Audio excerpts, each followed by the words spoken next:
Amém. Boa noite, queridos. Por favor, você pode sentar, por gentileza. Que bênção, que noite especial. Glória a Deus.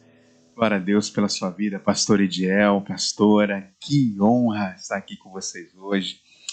Esse louvor extraordinário, que Deus siga abençoando muito a vida de vocês. Um ano de vida. Que bênção. Pequenos começos trazem grandes consequências. E a gente louva muito a Deus, porque aquele que começou a boa obra é fiel para completar, e eu acredito que ele vai surpreender os irmãos de uma maneira incrível.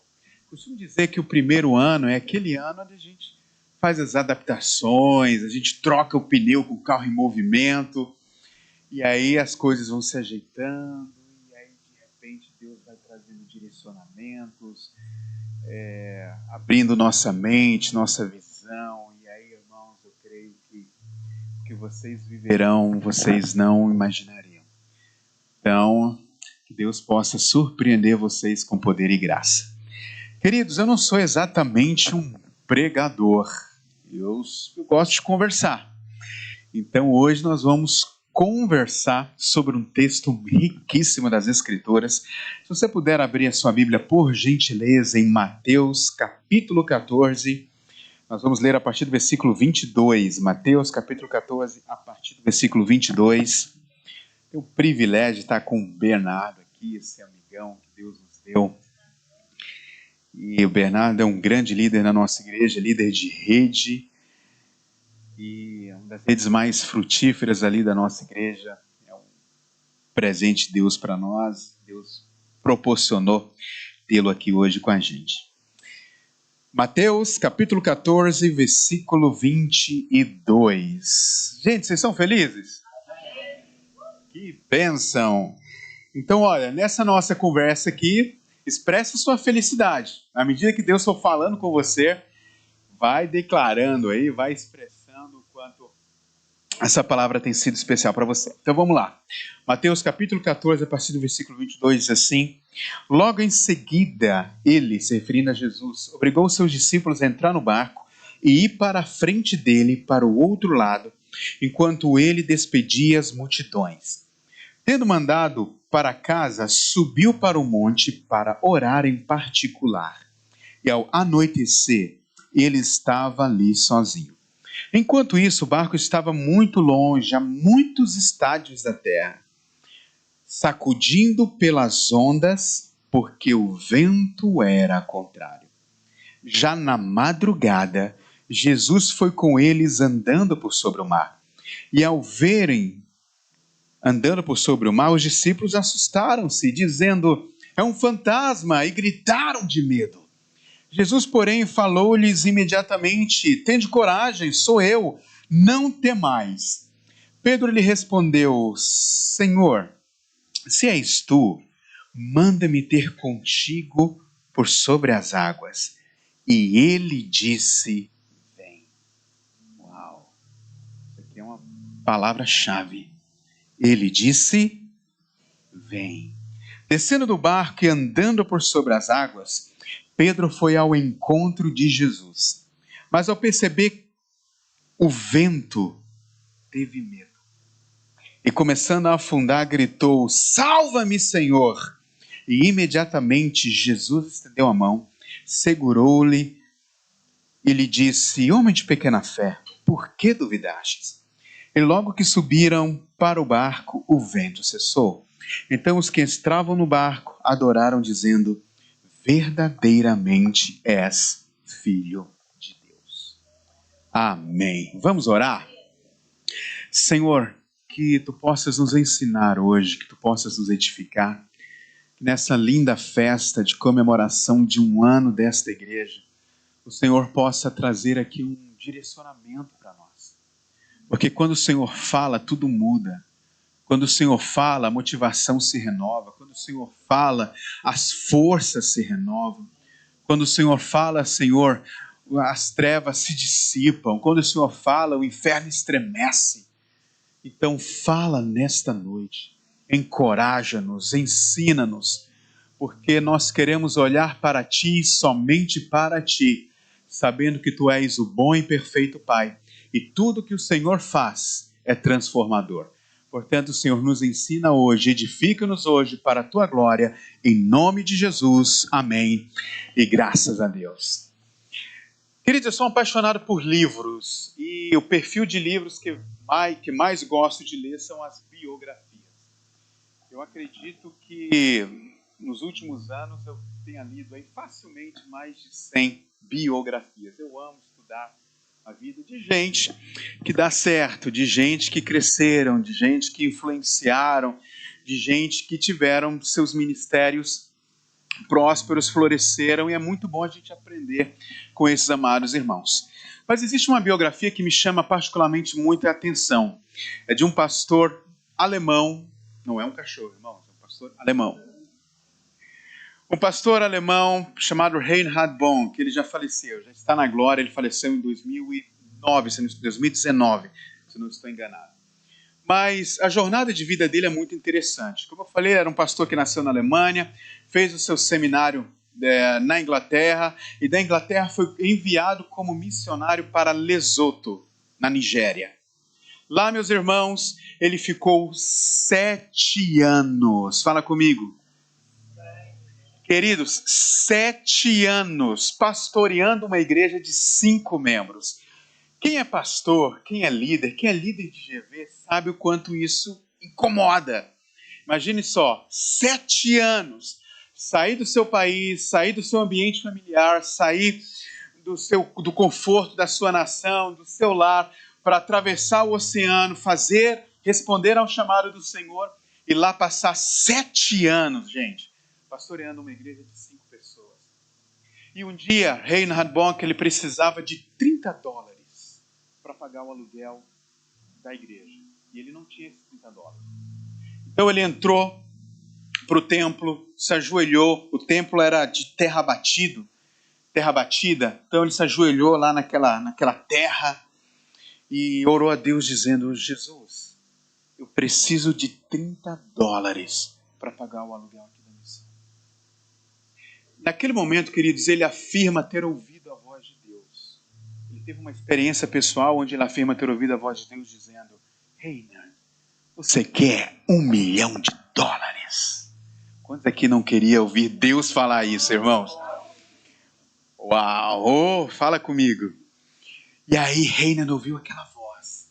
Ele levantou, foi de um lado, foi para o outro, saiu do templo, olhou para aquela estrutura extremamente fragilizada, entrou novamente, olhou toda a escassez. Obrigado, querido. Olhou ali toda a escassez do lugar, todo o ambiente precisando de investimento. Respirou fundo, se ajoelhou de novo com os olhos cheios de lágrimas. Orou dizendo: Senhor, agora não. Nesse momento não. Dá-me $1 milhão. Foi o que ele pediu. Foi a resposta de Reinhard Bonk. Senhor, $1 milhão agora não. Eu quero $1 milhão agora não. Eu quero $1 milhão. Ele fez a oração que Deus queria ouvir. Naquela mesma noite, ele teve um sonho. Ele viu a África sendo lavada pelo sangue do Cordeiro. Com aquela visão, com aquele sonho, com aquela experiência, ele entendeu que Deus estava chamando ele para ser um canal de transformação do continente africano. O que é que ele fez no outro dia? Toda a compreensão de chamado faz com que a gente já caminhe nesse chamado. Isso é uma verdade. Deus falou assim para Abraão: Abraão, levanta de onde você está, olha para o oriente, para o ocidente, para o norte, para o sul. A terra que você vê eu te darei por herança. A Bíblia diz que Abraão se levantou e começou a percorrer a terra. E o mais legal disso tudo é que Deus prometeu dar a ele aquilo que ele via. Quanto mais longe ele andava, automaticamente a promessa se tornava maior, a promessa ficava maior. E aí, meus irmãos, Reinhard Bonk, o que é que ele fez? No outro dia, tendo clareza daquilo que Deus havia chamado para fazer, com aquele grupinho de 5 pessoas, ele foi na administração do estádio local, o estádio de futebol local de Lesoto. Cabia 40 mil pessoas no estádio. ele alugou esse estádio, irmãos, uma igreja de 5 pessoas. E aí ele visitou algumas missões locais e formou um time da igreja dele a 5, mais um time ali com as outras juntas de missões, com as outras igrejas locais, formou uma equipe de 40 pessoas e o objetivo era fazer uma cruzada evangelística de 3 dias, lá naquele estádio. E aí ele começou a viajar para arrecadar recursos, para pagar som, para pagar o aluguel do estádio, para fazer propaganda. E aí chegou o primeiro dia do evento, irmãos. No primeiro dia de evento, o estádio cabia 40 mil pessoas. E aí, todo empolgado, depois de investimento, suor, lágrimas, oração, no primeiro dia, tinha 100 pessoas. Primeiro dia, 100 pessoas. Imagina, um estádio que cabia 40 mil pessoas, ter 100 pessoas. Quantos de nós aqui, falando a verdade, não ficaríamos tristes? Não nos desanimaríamos? Quantos de nós iríamos repensar, será que a gente mantém amanhã? Será que a gente continua o evento amanhã e depois? Só que Reinhard encontrou ali uma grande oportunidade. Ele pregou como se o estádio estivesse completamente cheio. E mais ou menos aos 10 minutos da sua palavra, mais ou menos 10 minutos de pregação, uma pessoa que eu não me lembro agora que tipo de enfermidade ela tinha, mas era uma doença extremamente grave, e ele olhou para si e percebeu que estava curado. E aí, sabe aquele jeito bem alegre, bem africano de ser? Ele percebeu que estava curado, levantou e começou a gritar: eu estou curado! Esse Jesus que ele está pregando aí me curou! Aí uma outra pessoa do outro lado, de uma outra parte ali do estádio, começou a gritar também: ei, esse Deus que ele está falando também me tocou! Eu também estou curado! Como o estádio estava vazio, encoava a voz dessa pessoa. E aí uma terceira pessoa começou a gritar: eu estou curado! E aí, irmãos, naquele grupinho de 100 pessoas, Deus começou a manifestar curas tão extraordinárias, tão tremendas, que a notícia dessas curas começou a percorrer Lesoto e grande parte da Nigéria. Eu acho que tinha muita mulher ali, porque a notícia correu muito rápido. A notícia correu tão rápido que, irmãos, no terceiro dia da conferência, havia 40 mil pessoas dentro do estádio e mais ou menos o dobro de pessoas, 80 mil pessoas do lado de fora que não podiam entrar. Quando Reinhard Bonk faleceu, em 2019, o ministério dele, Cristo para Todas as Nações, Christ for the Nations, com sede na África do Sul, registrou um número de 72 milhões de pessoas alcançadas pelo Evangelho. 72 milhões de pessoas. Começou com 5, mas com uma compreensão do seu chamado. Meus irmãos, quando Cristo nos chama, algo sobrenatural sempre acontece. O texto que a gente leu, eu quero traçar um paralelo com esse texto e a vida prática da igreja, a nossa vida prática como cristão, especificamente sobre o nosso chamado. O texto que nós lemos conta a história. Jesus queria ficar para trás, para orar sozinho, ele despediu as multidões e orientou seus discípulos a ir adiante dele. E Jesus queria orar, ele queria ter um momento a sós com Deus. E Jesus fez isso, os discípulos foram. João é muito específico, João fala que os discípulos estavam a mais ou menos entre 25 a 30 estádios de distância da terra. Cada estádio é mais ou menos 180 metros. Então os discípulos estavam ali a aproximadamente 5.500 metros da margem do mar. De repente, Jesus aparece lá no meio da noite.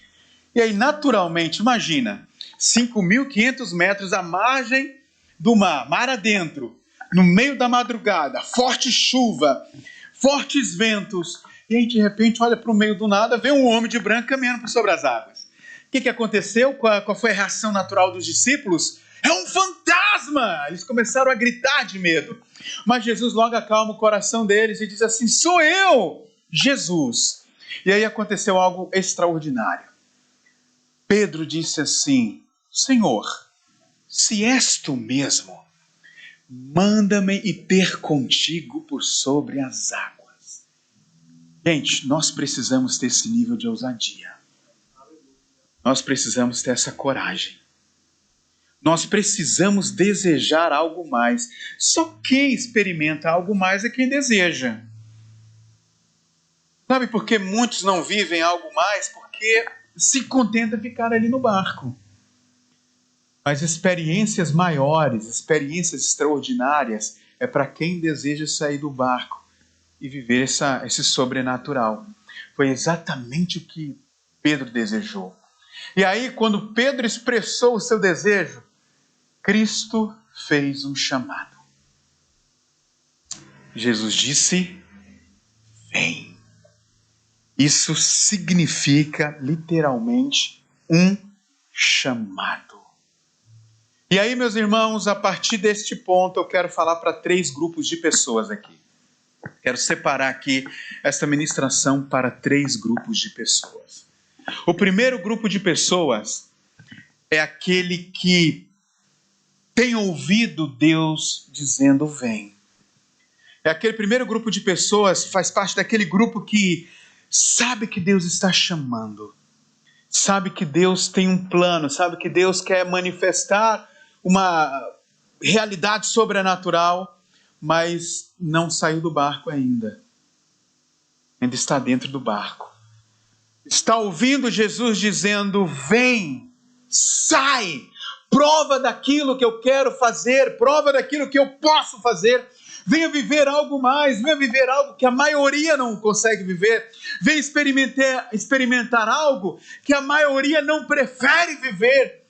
Mas você precisa responder esta voz que diz: vem.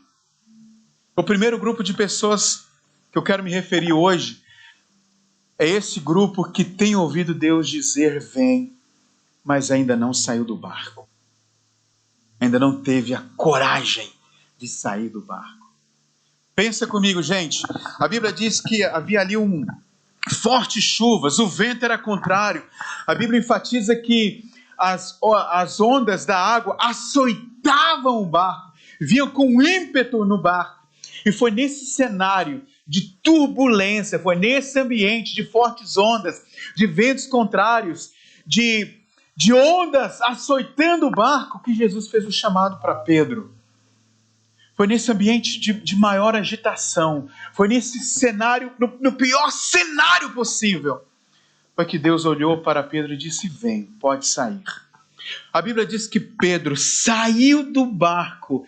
Ele saiu do barco e ele começou a caminhar por sobre as águas.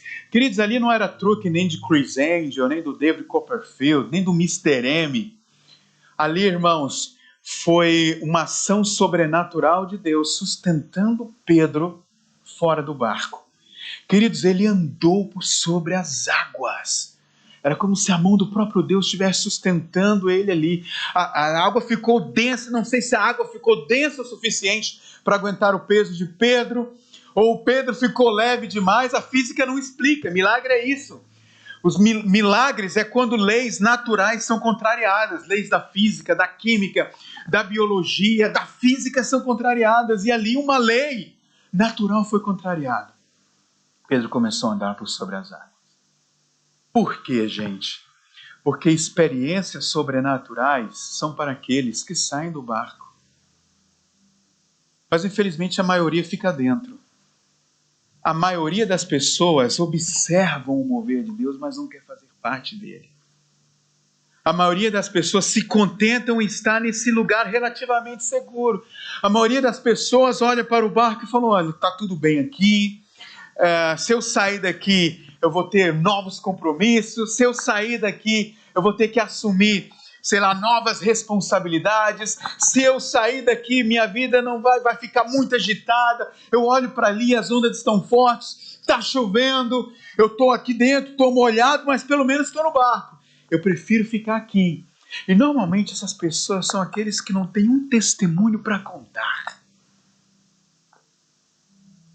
E por acaso, é a maioria. E eu preciso dizer para vocês que, biblicamente falando, na Bíblia, a maioria sempre esteve errado. A maioria sempre esteve errado à luz das Escrituras. Você vê, por exemplo, Deus orientou Moisés a enviar 12 espias para olhar a terra que ele havia prometido ao seu povo.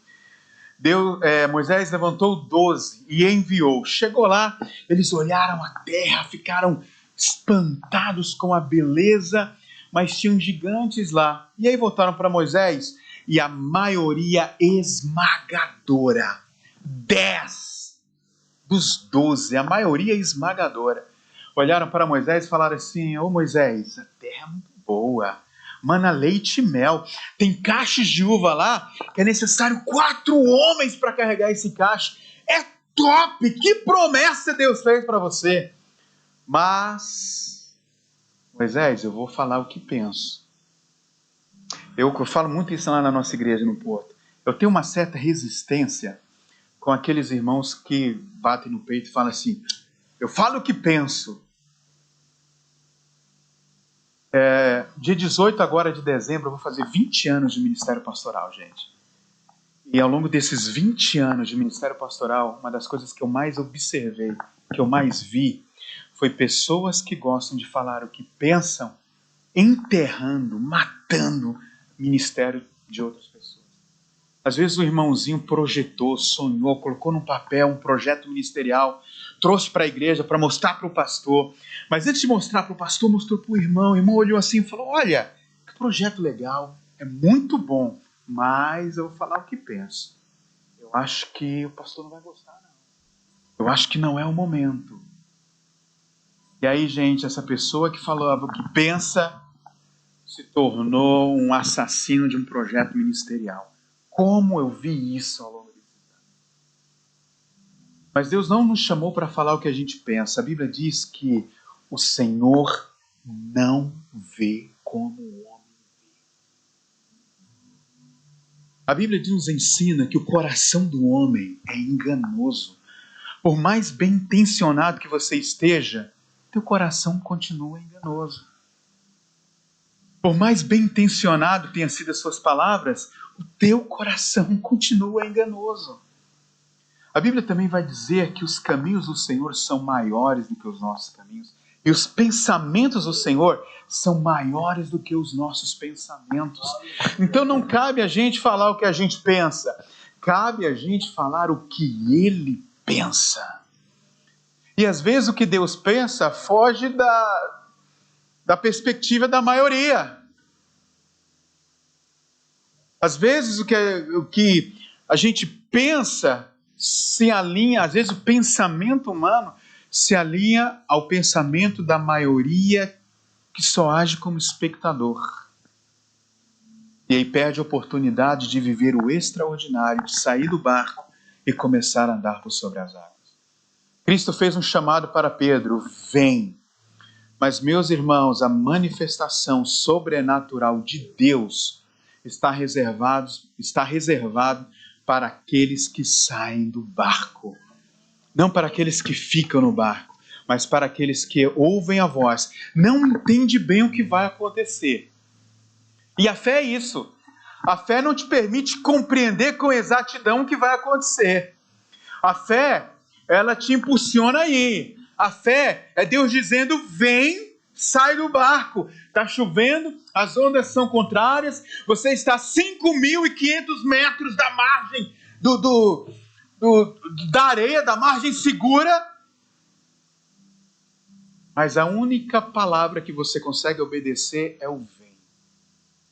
Isso é fé. Você não sabe o que vai acontecer, mas Ele está dizendo: eu vou. Aí Deus manifesta o sobrenatural. É isso que Deus quer manifestar no nosso meio. Você sabe que 9 das 10 maiores igrejas locais do mundo, estou falando de igreja de 1 milhão de pessoas, estou falando de uma igreja de 400 mil, de 200 mil pessoas.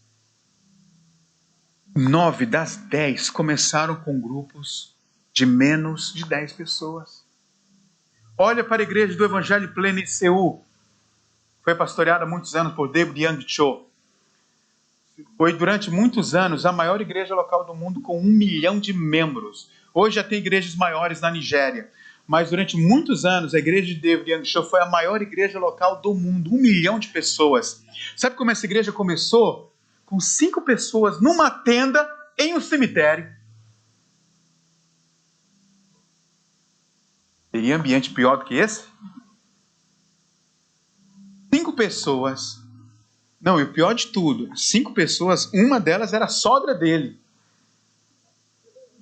Imagina, foi nesse cenário, foi que luta, irmão, que foi nesse ambiente que ele colocou uma tenda num cemitério, uma tenda de plástico, e começou a fazer cultos, ele pregando, sentada sua esposa, sua sogra e mais 3 irmãos.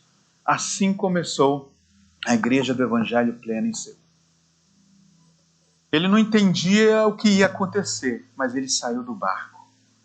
O problema de muitas pessoas que não vivem hoje o sobrenatural que vem de Deus, porque até reconhecem a voz do Mestre, até sabe que tem um chamado, mas é aquele grupo de pessoas que olha e fala, não, vou esperar algo acontecer.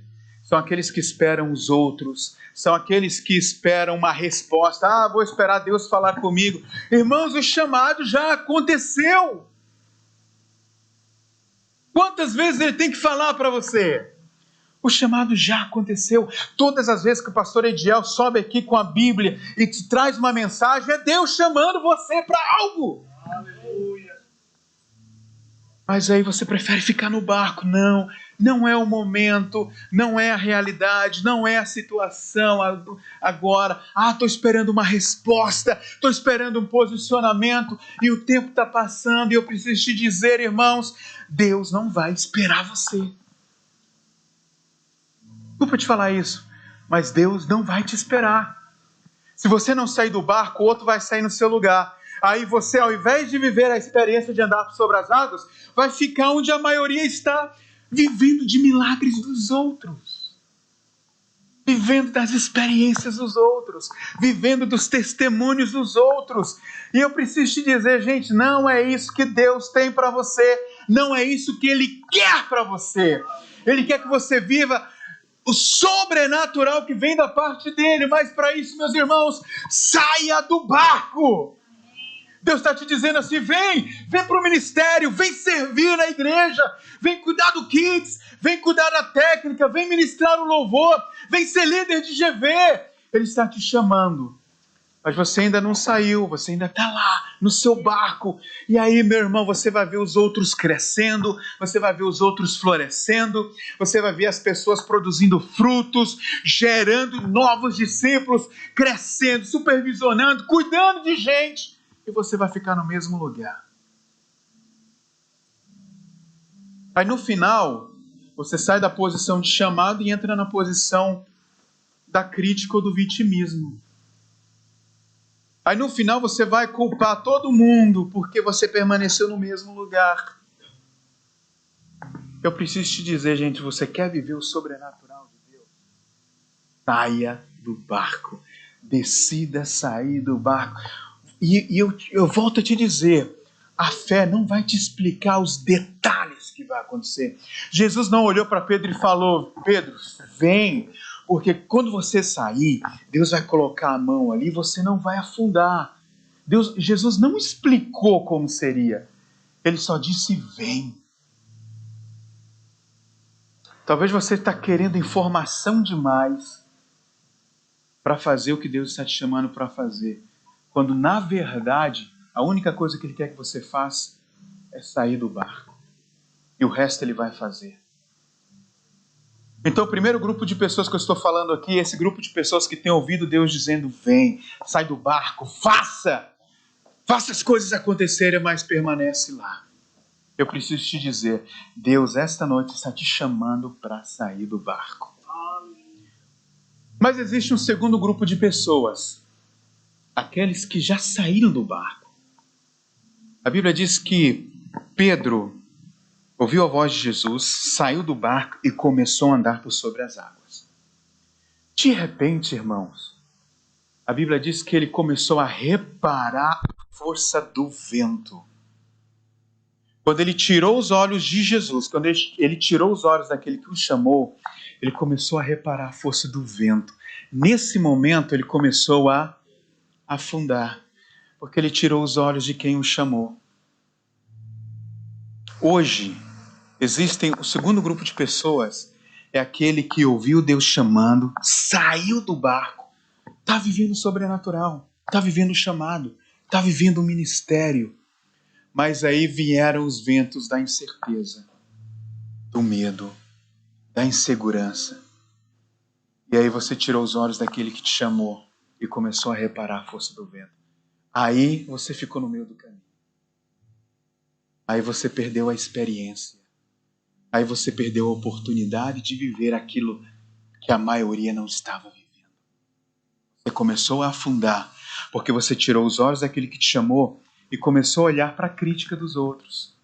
Você tirou os olhos daquele que te chamou e começou a olhar para aquilo que o outro não estava fazendo, ou aquilo que o outro estava fazendo que não deveria fazer. Você começou a observar os defeitos das outras pessoas.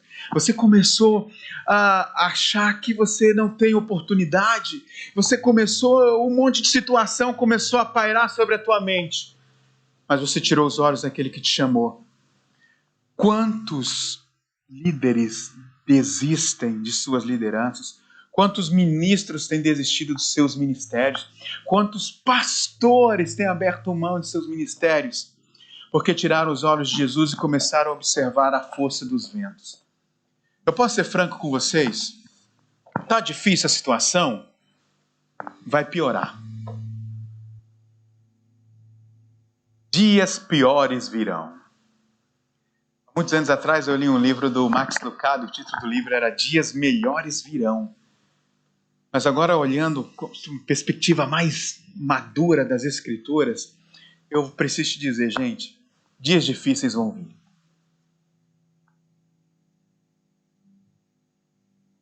Tá difícil? Vai piorar, não se preocupa não.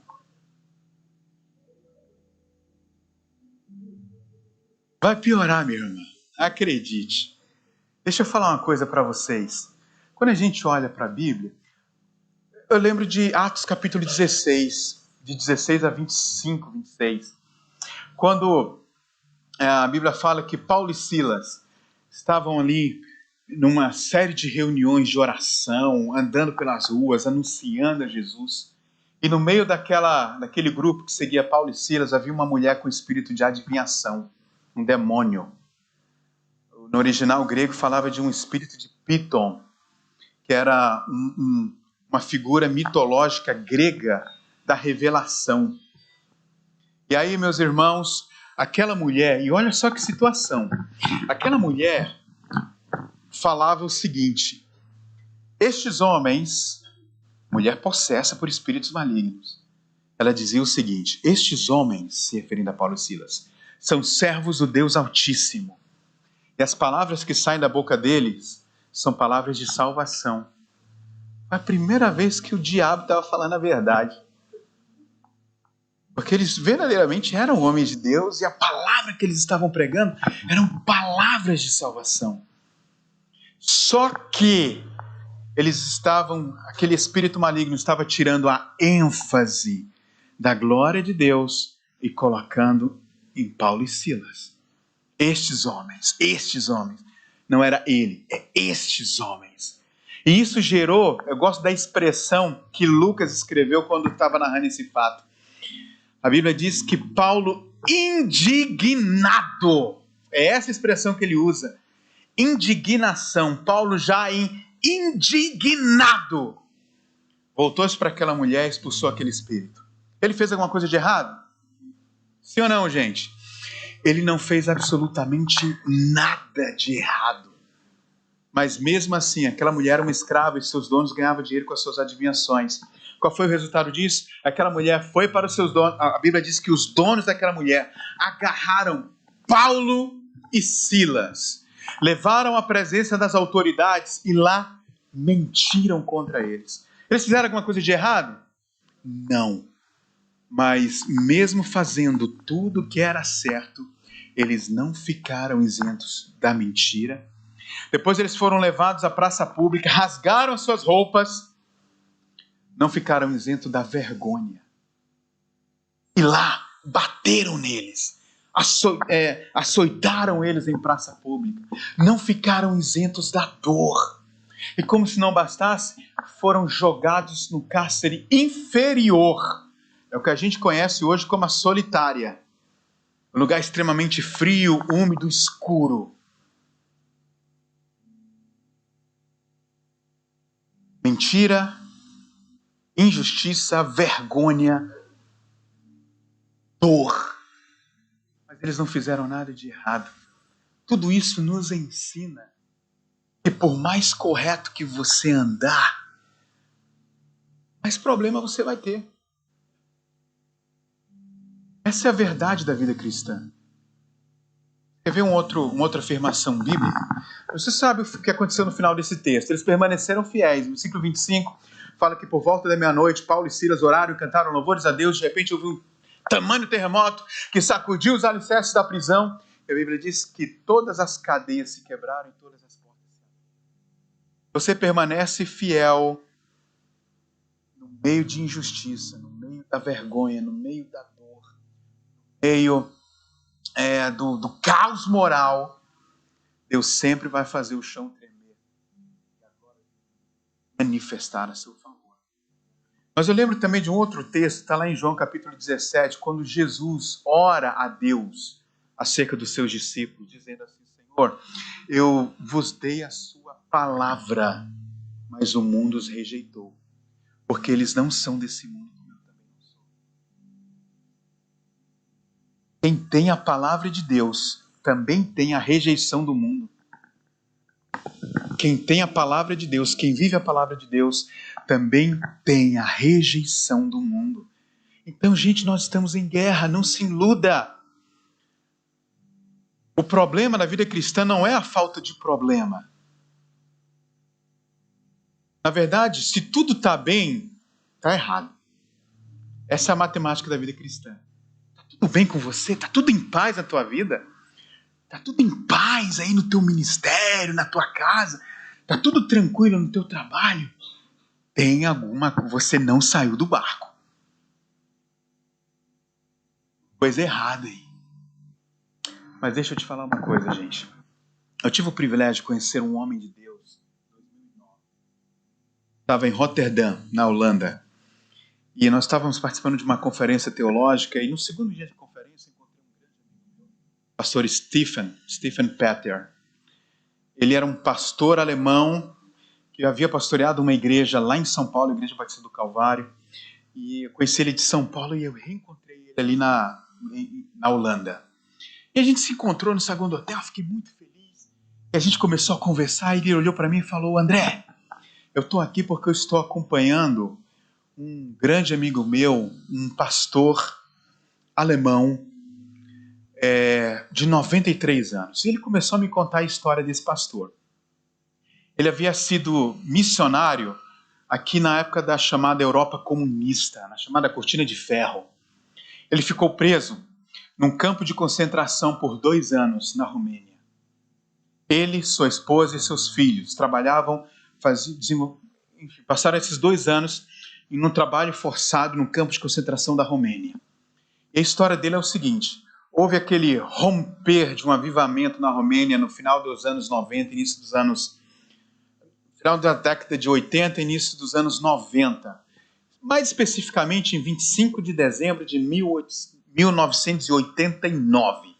Um grande avivamento rompeu a Romênia, que o governo do ditador Ceausescu veio abaixo e as igrejas começaram a expandir e a crescer, e os cristãos que estavam no campo de concentração começaram a ser libertos. Só que um soldado que sempre pegava no pé desse pastor, que o Stephen estava acompanhando, antes de soltá-lo, levou ele, sua esposa e seus filhos.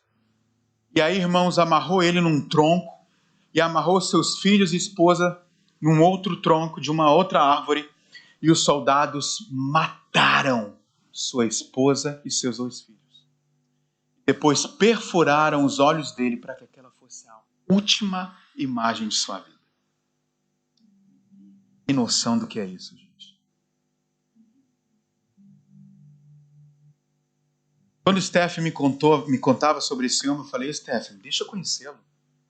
Deixa que ele coloque a mão na minha cabeça. Eu quero essa coragem, eu quero viver esse nível de comprometimento.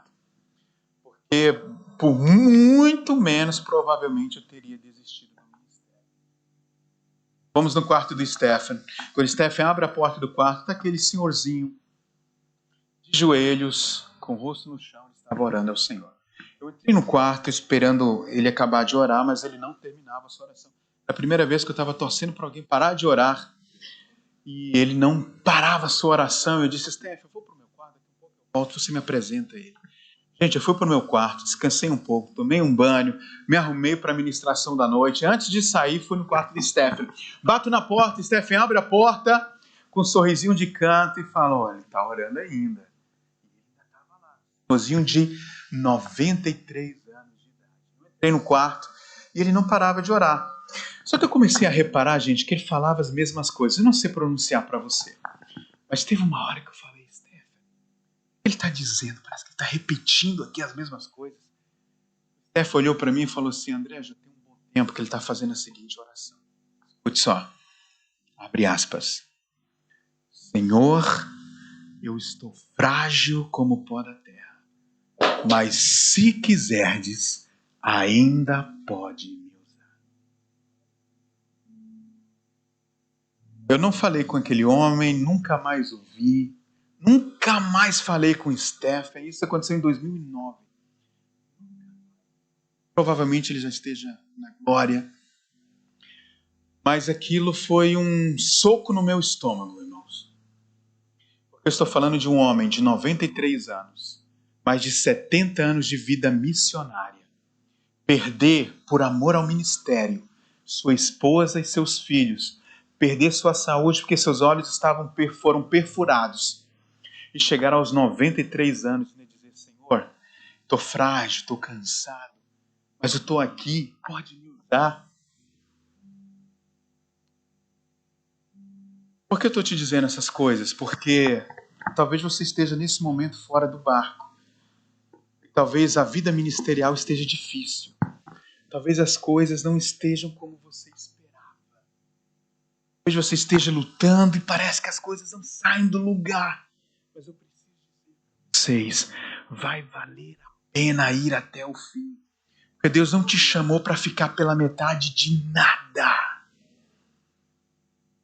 Vai doer, vai ter choro, vai ter lágrima, mas lá no final o que você vai colher vai ser glorioso. Aleluia! Então, gente, talvez você esteja fora do barco, talvez você esteja vivendo nesse segundo grupo de pessoas. E aí você olha para mim e está dizendo: pastor, mas está difícil. Falta apoio, falta finanças, falta mais gente para me ajudar, enfim, não sei. Talvez você esteja vivendo talvez esteja passando isso na tua cabeça. Mas eu preciso dizer, aquele que te chamou é aquele que te sustenta fora do barco. Não afunda. Em último lugar, e o terceiro grupo de pessoas, e logo nós vamos orar. Pensa comigo.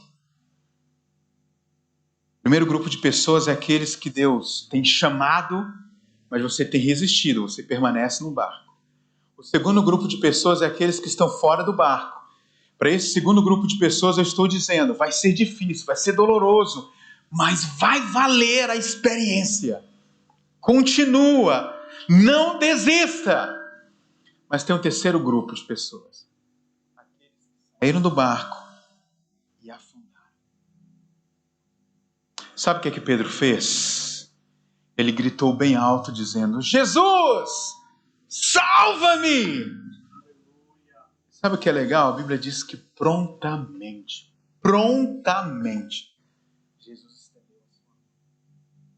Jesus não pegou Pedro no colo e levou Pedro para o barco novamente. Não foi isso que aconteceu.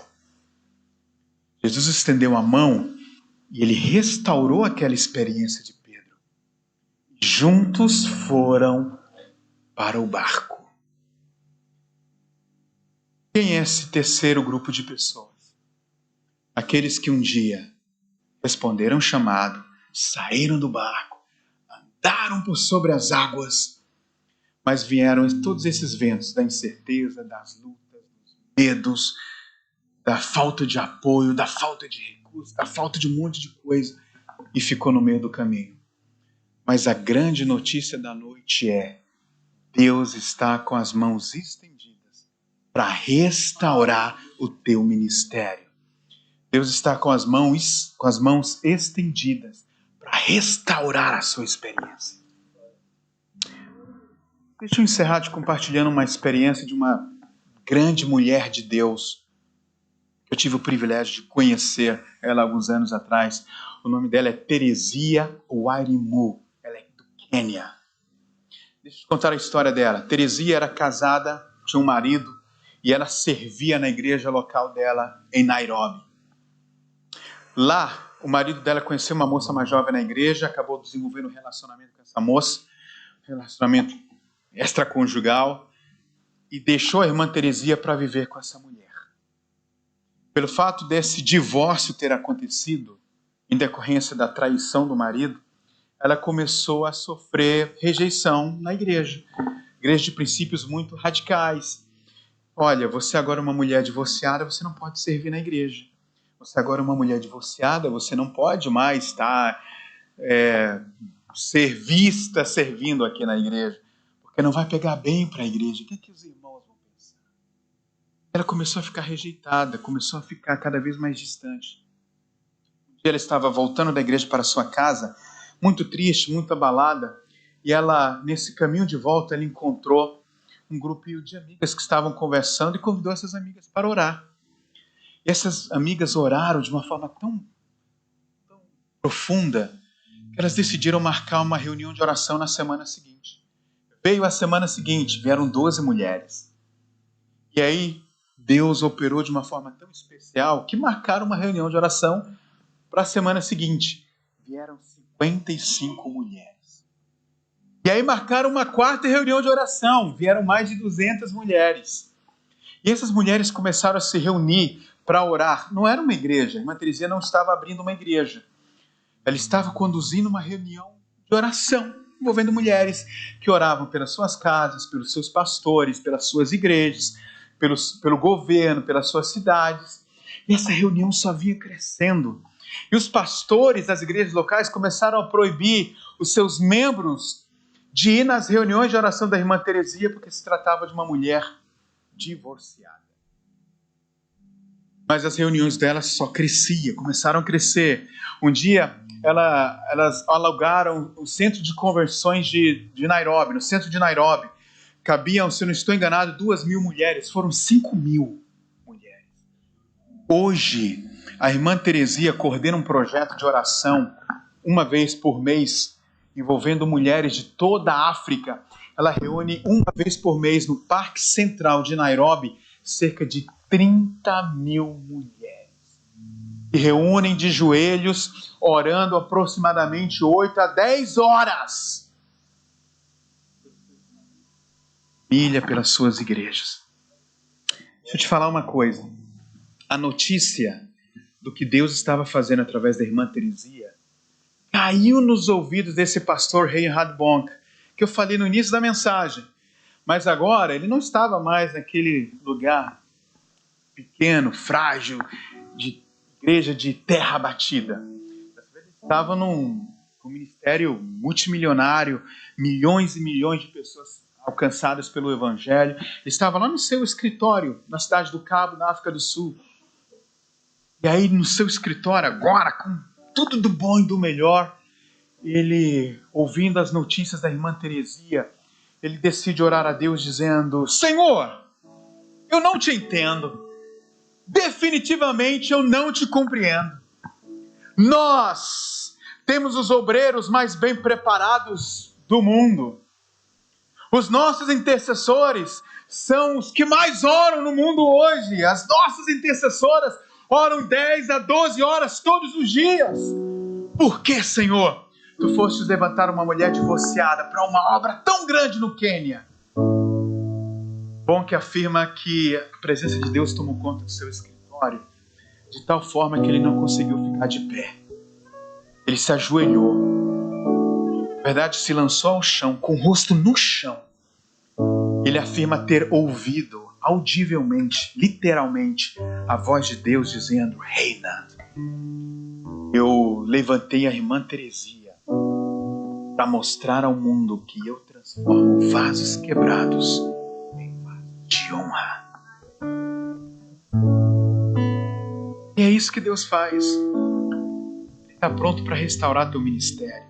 Ele está pronto para restaurar a tua experiência. Porque se você chamar por Ele, Ele vai olhar para você e vai dizer: não acabou. A história continua. Eu não sei qual dos 3 grupos de pessoas você está. Se no primeiro, sabe que tem um chamado, mas ainda não saiu do barco, eu vou orar para que Deus arranque você desse barco, para que você viva essa experiência.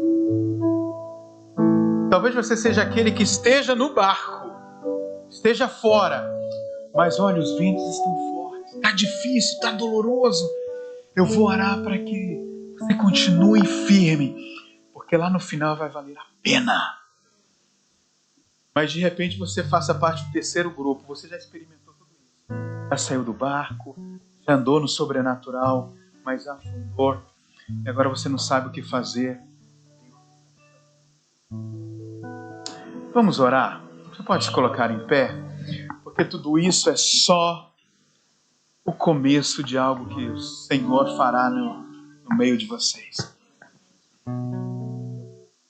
Feche os teus olhos. Senhor, em nome de Jesus, nós te pedimos que tu possas fazer valer a tua palavra sobre a vida da tua igreja hoje, sobre a vida desses amados irmãos. Há pessoas aqui, Senhor, que têm ouvido o chamado, mas não têm saído do barco, não têm se posicionado. Há pessoas aqui, Senhor, que está ouvindo o Senhor dizendo: vem, vem, eu quero que você ande por sobre as águas, eu quero manifestar o sobrenatural, eu quero que você experimente aquilo que você ainda não viveu, eu quero que você viva aquela promessa de obras ainda maiores. Saia do barco. E talvez alguém aqui que sabe disso, mas ainda não saiu do barco. Espírito Santo de Deus, pegue na mão deste irmão e o conduza para este lugar de manifestação extraordinária. Conduza essa pessoa para este lugar sobrenatural no nome de Jesus. E que ministérios sejam levantados aqui, Senhor. Guerreiros sejam levantados aqui. Porque a tua igreja, Senhor, diferentemente de uma falácia que diz que igreja é um hospital, não. Igreja é o teu exército. Tira essas pessoas, meu Deus, do barco. Tira os soldados do barco, Senhor. Tira-os do meio da maioria, para que eles caminhem no sobrenatural, no nome de Jesus. Pai, eu quero abençoar aqueles que estão fora do barco, aqueles que estão servindo, aqueles que estão desenvolvendo o ministério, aqueles que têm se doado, aqueles que têm lutado, trabalhado. Senhor, tu conheces a realidade, tu conheces aquilo que está afligindo as suas mentes e seus corações. Tu sabes. Mas, Senhor, continue sendo a força deles. Continue, Senhor, caminhando essa jornada com eles, para que eles possam ir até o fim. Para que eles possam, Senhor, ainda que nesse momento vejam 5 pessoas, mas lá na frente tem uma multidão incontável. Apesar da escassez, apesar, Senhor, da fragilidade, apesar dos medos, apesar do receio, lá na frente, lá no final, existe uma grande colheita. E que eles possam olhar para esta grande colheita e já viver naquele lugar, Senhor. Que tu sejas a força deles. Pai, mas eu também oro para esse 3º grupo de pessoas que um dia saíram dos barcos, que viveram sobrenatural, que viveram experiências incomuns, mas afundaram, Senhor. Eles não conseguiram Eles até tentaram, mas não conseguiram.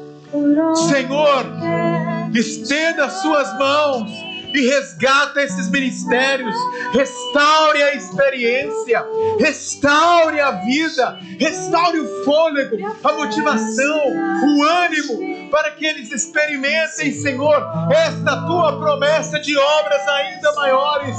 Não acabou, porque em ti histórias são reescritas. Por isso, Senhor, nós confiamos no Senhor, te bendizemos.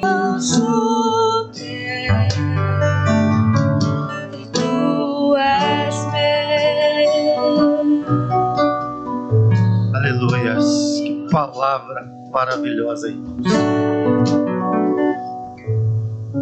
Que palavra edificante para as nossas vidas. Pula desse barco, irmão. Vem para a escola do avivamento a segunda-feira. Vem para a escola de líderes. Abra sua casa para um grupo de vida. Se torne um líder de grupo de vida. Venha servir. É assim que você começa. É assim que a igreja cresce. Abra sua casa. Bote o pé. E o Senhor vai colocar o chão para você pisar. Não importa que você comece só com você, com a sua esposa, ou com mais alguém que o pastor enviar, ou com o líder que o pastor enviar. Deus vai mover a sua vizinhança, vai mover seus amigos do trabalho, da escola, da faculdade. É assim que Deus faz. E o Senhor vai acrescentando à igreja aqueles que há de ser salvos. Pula do barco, irmão. E se você já saiu do barco por um motivo ou outro, sucumbiu, grite, clame por ele. E prontamente ele vai te socorrer. Deus abençoe, pastor André. Meu amigo, meu irmão. Olha, essa igreja preparou um mimo para você. Eu acho que você não vai comer, que você está na mesma vibe que eu, né? Mas sua esposa, sua filhinha, né? Ah, vai se deliciar.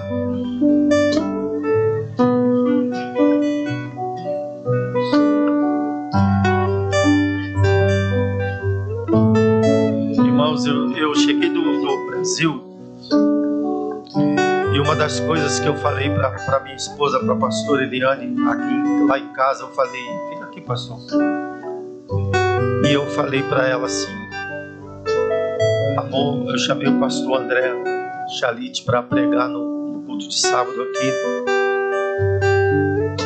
Porque lá na conferência e lá no retiro,